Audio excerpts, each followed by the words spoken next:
हाय, कैसे हो dear student. आशा करता हूँ आप भी कुशल मंगल होंगे।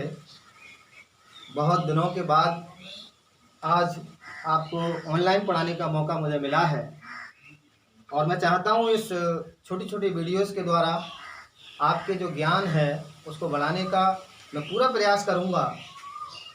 तो इस क्लास से पहले सबसे पहले ये जानना ज़रूरी है कि मैं आज जो आपको पढ़ाने जा रहा हूँ, अगर इसमें किसी प्रकार की कोई बात समझ में अगर आपको नहीं आती है तो आप जो ग्रुप है हमारे स्कूल का उसमें कमेंट में जाके अपने क्वेश्चन कर सकते हैं और उन क्वेश्चन के मैं आंसर आपको दूंगा।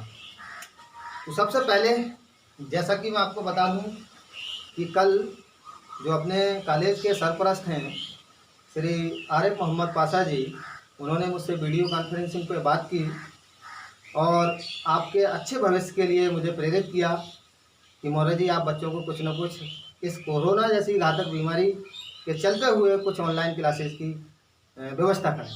तो मैं आज आपको पहली बार ये बायोलॉजी की पहली यूनिट है जनन, इसके बारे में चर्चा करने जा रहा हूँ। तो देखिए डियर स्टूडेंट्स, जिस तरीके से एनसीईआरटी का जो बायोलॉजी का सिलेबस है इसमें यूनिट बाई यूनिट डिवाइडेशन किया है। तो सबसे पहली जो यूनिट है वो है जनन।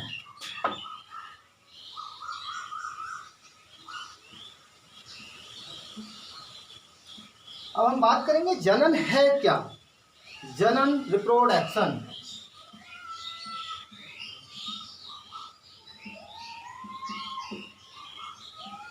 देखिए डियर स्टूडेंट, बात करते हैं हम जनन की। तो जनन समस्त जीवों में होने वाली एक ऐसी प्रक्रिया है कि इस प्रक्रिया के द्वारा एक जीव से दूसरा नया जीव बनकर तैयार होता है। अब हमारे दिमाग में एक क्वेश्चन और आता है कि ये जो जनन है ये प्रक्रिया क्यों आवश्यक है। क्योंकि कुछ लोग सोचते हैं कि जो समस्त सजीव हैं उन सजीवों में हम उनकी आयु को बढ़ा दें। माना कि एक जीव 100 साल जीता है, अब हम 100 साल इस आयु को बढ़ाकर 200 कर दें या 300 कर दें या 400 कर दें, लेकिन एक निश्चित अवधि के बाद यानी कि 400 अवधि के बाद जब वो जीव इस संसार से नाशवान हो जाएगा, समाप्त हो जाएगा, तो इस संसार में उसके जैसे नए जीव उत्पन्न कैसे होंगे। इसलिए समस्त सजीवों में जनन की, रिप्रोडक्शन की क्रिया का होना अनिवार्य है। तो आज हम इस जनन के बारे में जानेंगे कि जनन क्यों जरूरी है और किस प्रकार से जनन होता है। तो सबसे पहली चीज, जनन के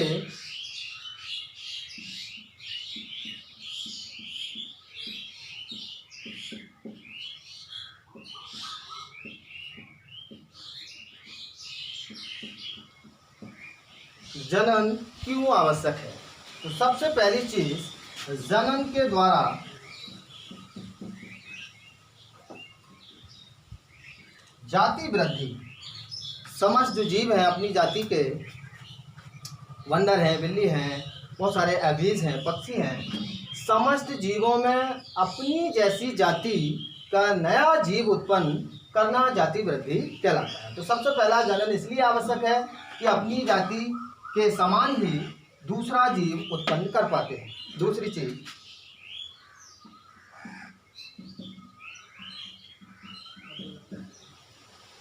विभिन्नता। तो ये विभिन्नताएं क्या हैं। देखिए हम सब जानते हैं कि कालांतर में सने सने लगातार एक पिता के चारों पुत्र में कुछ ना कुछ भिन्नताएं अवश्य होती हैं। एक पिता के यदि 4 पुत्र हैं तो उन चारों पुत्रों में उन पिता से कुछ ना कुछ भिन्नताएं अवश्य मिलेंगी और ये भिन्नताएं आगे चलकर आनुवंशिक हो जाती हैं। अब इससे क्या बेनिफिट है, ये भिन्नताओं से क्या बेनिफिट है। अब ये जो भिन्नताएं उत्पन्न होती हैं जीवों में, ये कहीं ना कहीं जीव के लिए आवश्यक होती हैं और वो भिन्नताएं आगे चलकर आनुवंशिक भी हो जाती हैं, आनुवंशिक भी हो जाती हैं। तो ये दूसरा जनन का लाभ है कि जीवों में भिन्नताएं, और इन भिन्नताओं से जीवों में कुछ नए लक्षण, नए गुण उत्पन्न हो जाते हैं जो जीवों के लिए अत्यंत आवश्यक है।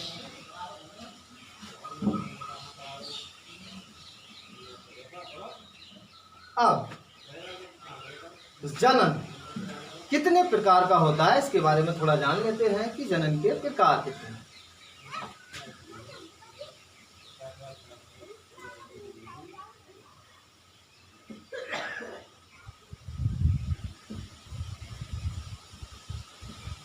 तो डियर स्टूडेंट्स, बताना चाहूँगा सामान्य रूप से समस्त जीवों में जनन 3 प्रकार से होता है।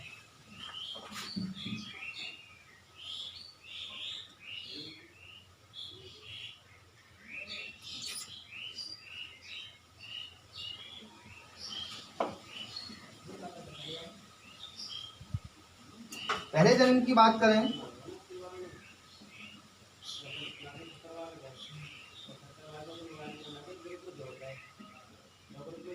सेक्सुअल रिप्रोडक्शन, दूसरा है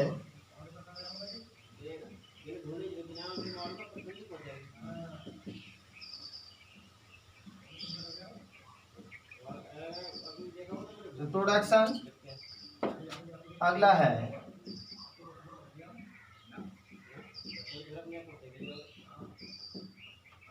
देखिए डियर स्टूडेंट, सबसे पहले आपको ये नोट करना है, पॉइंट टू पॉइंट समझना है और समझने के बाद जितना मैं आज आपको इस ऑनलाइन क्लास के माध्यम से पढ़ा रहा हूँ उतने नोट्स भी बनाने हैं और नोट्स बनाने के बाद उनके ग्रुप में जो फोटोज़ हैं वो आप सेंड कर सकते हो। उनमें अगर कोई त्रुटि होती है तो मैं आपको समाधान उसका कर दूँगा।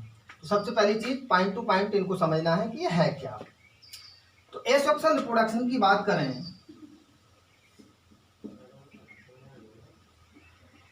अलैंगिक जनन, बात करते हैं वेजिटेटिव रिप्रोडक्शन की, वर्धी जनन, बात करते हैं सेक्सुअल रिप्रोडक्शन की,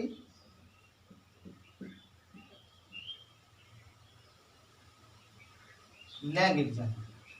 देखिए ये जो जनन है, जनन के प्रकार मैं आपको पहले ही बता चुका, ये जो जनन रिप्रोडक्शन यूनिट है वो आपके 14 नंबर में एनसीईआरटी के पेपर में आने वाली है।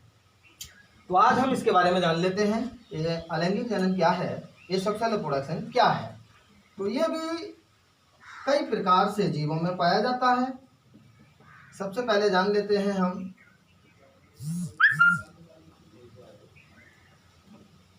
विखंडन।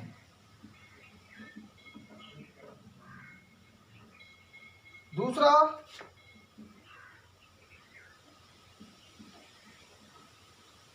द्विखंडन,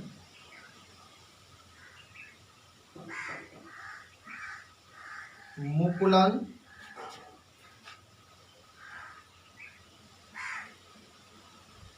बीजाणु जनन। ये सामान्य रूप से जो एसेक्सुअल रिप्रोडक्शन है, अलैंगिक जनन, ये सामान्य रूप से विभिन्न टाइप का होता है। जैसे मैंने लिखा अभी विखंडन, बाइनरी फिशन, द्विखंडन, विखंडन, फ्रेगमेंटेशन, बाइनरी फिशन, मुकुलन, बीजाणु जनन। तो सबसे पहले हम जान लेते हैं फिशन।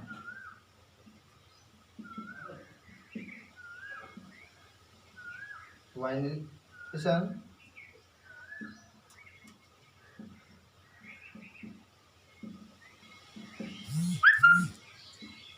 मुकुलन,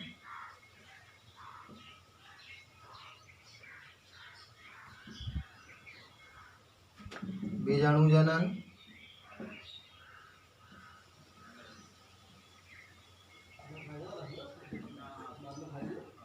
स्पोरोलिस। तो हम जान लेते हैं विखंडन के बारे में। विखंडन जनन किस प्रकार से होता है। तो विखंडन जो है अधिकांश रूप से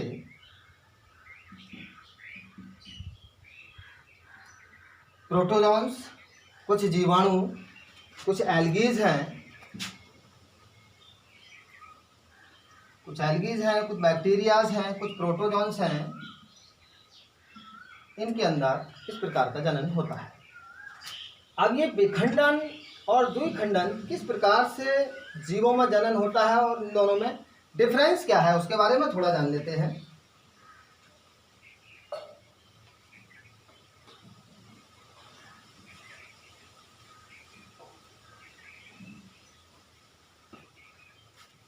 देखिए होता क्या है, कभी कभी हम बात कर रहे हैं विखंडन के बारे में, कुछ ऐसी परिस्थितियां आ जाती हैं, कुछ सवाल हैं, कुछ बैक्टीरियाज हैं कि वो किसी घटनाक्रम के द्वारा वो टूट जाते हैं, और जब वो टूट जाते हैं तो उनके उस भाग से, देखिए मैं लिख देता हूँ,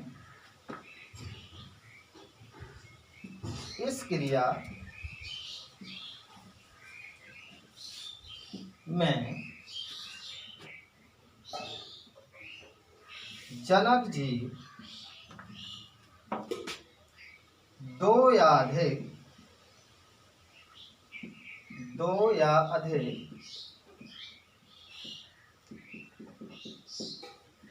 भागों में टूटकर नया जीव बना लेता है।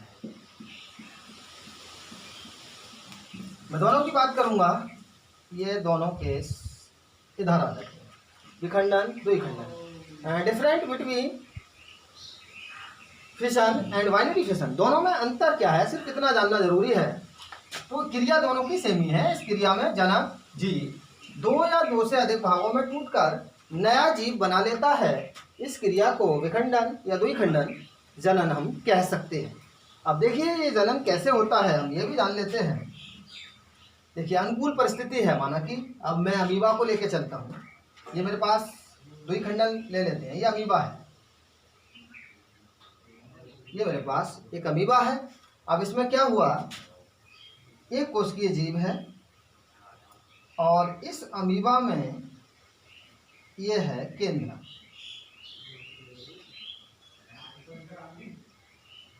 और इसके केंद्र के चारों ओर ये है आपका साइटोप्लाज्म।